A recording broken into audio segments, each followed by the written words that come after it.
ನಿನ್ನ ಹಿಡ್ಕೊಂಡು ಹೋಗ್ಬಾರ್ದ ಗೊಗ್ಗ? ಅಮ್ಮ ಅಪ್ಪ ಇಟ್ಕೊಂಡು 3 ಜನನೇ ಹಿಡ್ಕೊಂಡು ಹೋಗ್ಬೇಕಾ? ಹೌದೇನು? ಅಪ್ಪ ಬರಪ್ಪ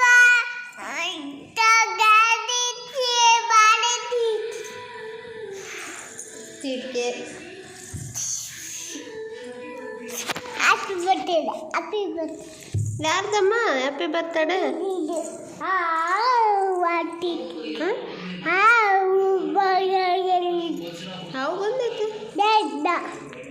ಹಾವು ಬಂದೈತೆ ಎಲ್ಲಿ? ನೀನು ಮುಚ್ಚು ಬಾಯಿ.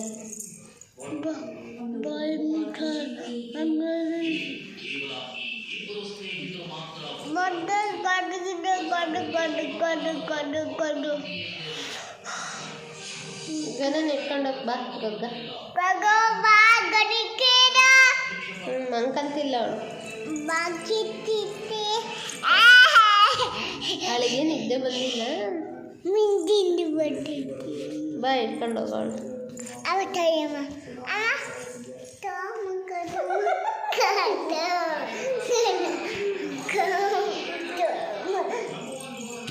Go.